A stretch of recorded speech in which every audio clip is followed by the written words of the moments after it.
ମୋ କବିତାର ଶୀର୍ଷକ ମଧୁବାବୁ ଓ ସ୍ୱତନ୍ତ୍ର ଓଡ଼ିଶା ପ୍ରଦେଶ।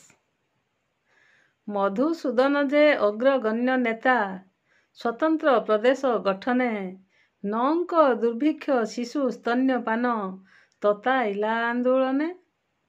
ଭୌତିକ ବିକାଶ, ଶୈଳ୍ପିକ ଉନ୍ନତି, ଅର୍ଥନୈତିକ ବିକାଶ, ଜମି ବାଡ଼ି ବିକି ପୁଞ୍ଜି ଲଗାଇଲେ ହେଲା ଶିଳ୍ପକଳାର ପ୍ରକାଶ। ମଧୁ ବାରିଷ୍ଟର ଓକିଲାତି କରି କାଳିଆ ଉଦ୍ଧାର କଲେ, 2 ମାଣ 2 ଗୁଣ୍ଠ ଜାଗା ନେଇ ଆର୍ଟ ଅଫ୍ ସ୍କୁଲ କଲେ।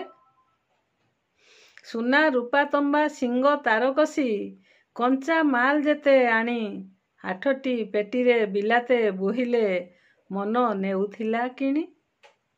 ଜେଲ ଖଟିଥିଲେ ବିରୋଧୀଙ୍କ ପାଇଁ, ଧରା ପଡ଼ିଗଲେ ଚୋର, ଖଲାସ କରିଲେ ପ୍ରଭୁ ଜଗନ୍ନାଥ ଟ୍ୟାନେରୀ ଚାଉଳିଆ ଗଞ୍ଜର।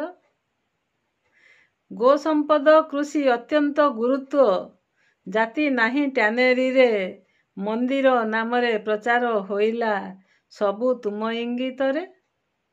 ଜର୍ମାନରୁ ଆଣିଲେ ଇଞ୍ଜିନିୟର, ଇଜିପ୍ଟରୁ ଶିଖିଲେ ଗୋସମ୍ପଦ, ଓଡ଼ିଆ ଜାତିର ହାତେ କାରିଗରୀ ଗଢ଼ିଥିଲେ ଯୌଥ ଭଣ୍ଡାର।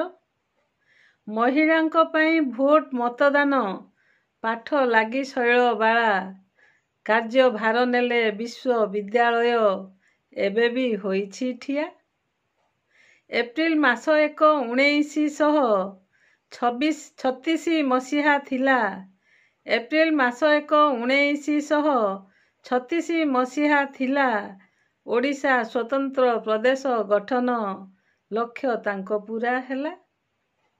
ସବୁ ବାଧାବିଘ୍ନ ଆଡ଼େଇ ଦେଇକି, ସବୁ ବାଧାବିଘ୍ନ ଆଡ଼େଇ ଦେଇକି ସ୍ୱତନ୍ତ୍ର ମାନ୍ୟତା ଆଣିଲ।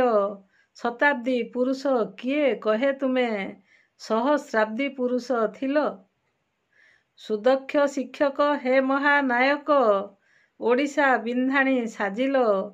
ଦେଶଭକ୍ତି ତୁମ ଅକ୍ଷରେ ଅକ୍ଷରେ ଲିପିବଦ୍ଧ ହୋଇ ରହିବ, ଲିପିବଦ୍ଧ ହୋଇ ରହିବ, ଲିପିବଦ୍ଧ ହୋଇ ରହିବ। ଧନ୍ୟବାଦ।